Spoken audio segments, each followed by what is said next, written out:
Hello, my name is Lindsey and I'm the Mission and Training Officer for the Eastern Synod of the United Reformed Church. This series of videos is focused on how we as local churches can build ourselves up into strong communities, ready to reach out. In this session we're going to look at what the holy habit of giving means to our churches in practice. In the introductory session on giving, our moderator Paul used part of chapter 9 of the second letter to the Corinthians to deepen our understanding of what this habit might mean. He highlighted the two main ways in which we should give, generously and cheerfully, and he highlighted some of the consequences of this generous giving, supplying the needs of the Lord's people as an act of thankfulness to God, and to bring others to praise God. In Acts 2, the verses that show the early church's approach to giving and sharing their resources is a wonderful blue sky, idealistic, optimistic, satisfying vision. What community wouldn't want to operate like this? But when did society more broadly become more about looking after one's own, focusing on the individual? These habits of the early church feel as countercultural now in 21st century Britain than ever. So what then does giving look like to our churches today? Sharing our resources is often about sharing our money and our stuff. As individuals, we make a weekly offering. Are we tithing, literally giving a tenth? And if so, is that of our net or our gross income? Is that after our bills, i.e. from our spare money? Do we not consider tithing, preferring instead to give freely when we can, or putting into the collection what we had handy before we left the house?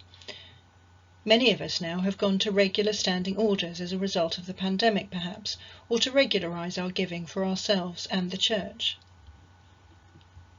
We and our churches may give regularly to a particular charity or project. For some churches these rotate periodically. Sometimes these gifts come from church funds, and sometimes we fundraise specifically for them. Many churches respond to emergency appeals when there is a particular crisis, often to a large charity that has the resources to respond immediately. And as well as money, we also share other things. Many churches, for example, share food with one another when we hold bring and share meals, with everyone contributing a dish. We often bring gifts of food for those in need at harvest time, and many also collect for local food banks, bringing food basics to church or a central point every week for those in food crisis.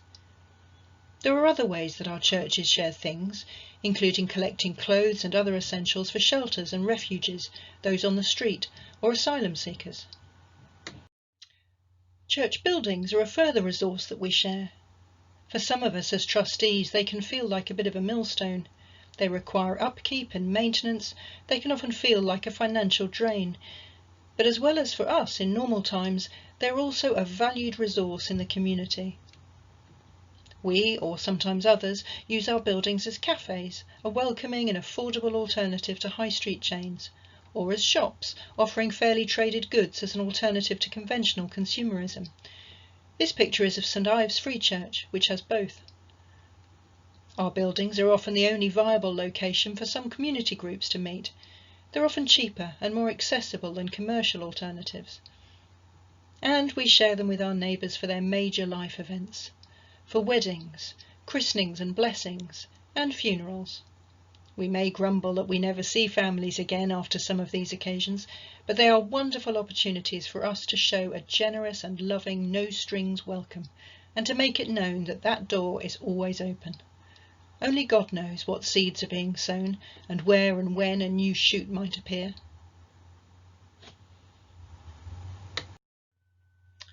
We are also very familiar in church with sharing our time and our gifts. This doesn't always feel very exciting, but we know how essential some of the less shiny roles in church are to our smooth functioning and our ability to support others. Some of us are able to share administrative and financial skills, and many churches share these with others which are less resourced. People give freely of their time to keep our buildings and grounds clean and well maintained. Particularly in the current time, we have seen a huge expansion in the pastoral care our church communities have shown for one another, making regular phone calls, sending cards and messages, managing doorstep and garden visits. making sure that everyone, old or young, feels loved and included. There has, too, been an upsurge in the number of people giving their time to do practical things for others in need. Although this, too, is a sharing that has always happened, it has just been brought more sharply into focus. Picking up shopping or prescriptions, assisting with IT or household issues for those shielding or unwell has become another real way of sharing our time and gifts. Many churches dropped cards such as this one through letterboxes in their community to make sure people knew that they were not alone. So now and through the ages, in ways like these, our churches have shared our money and our possessions, our buildings, our time and our gifts. Are we being asked to do more? Are we asked to do it differently?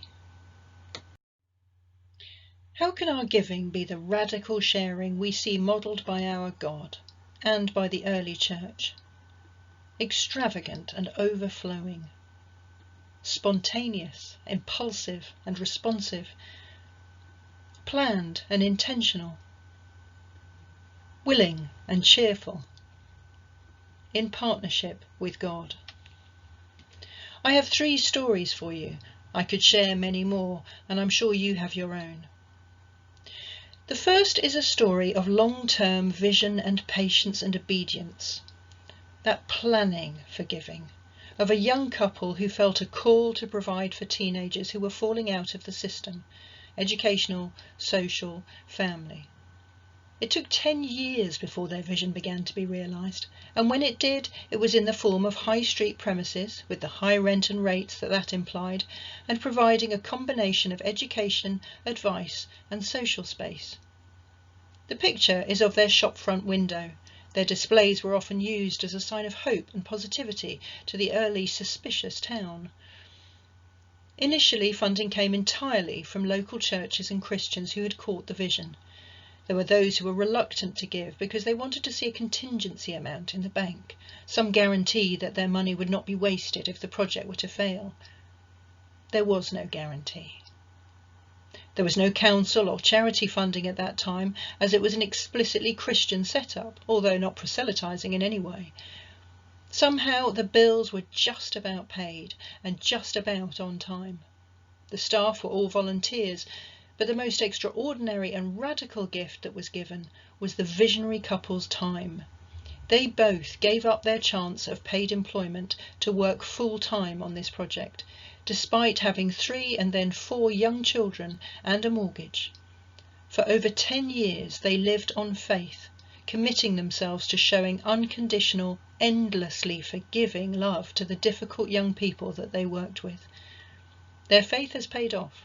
15 years since the first building, 25 since the first concept, the project is ongoing and still evolving, has moved house 3 times, and funding comes in now, which means that the couple are both paid for their work.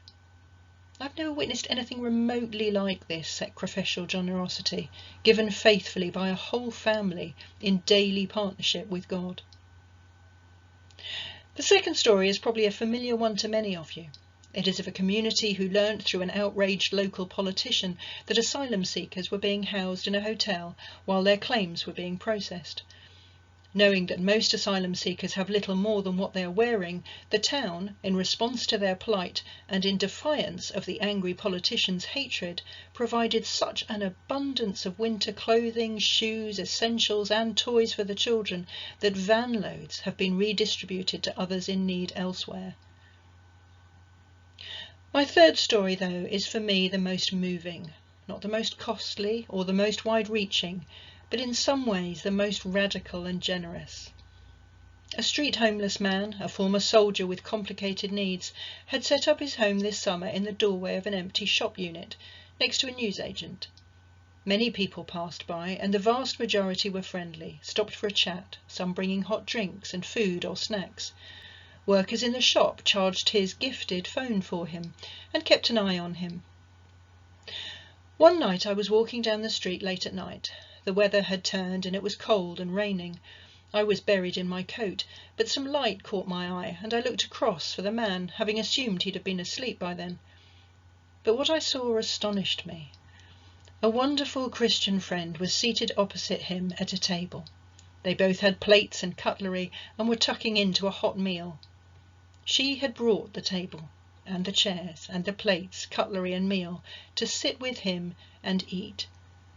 But I think what really moved me was the string of fairy lights she had brought and placed on the table to light up their meal and give the air of a party.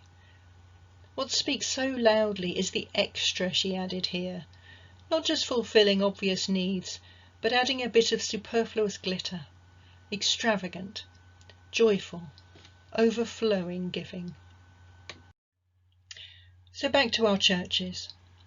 How should we interpret the words from Acts in our modern church life?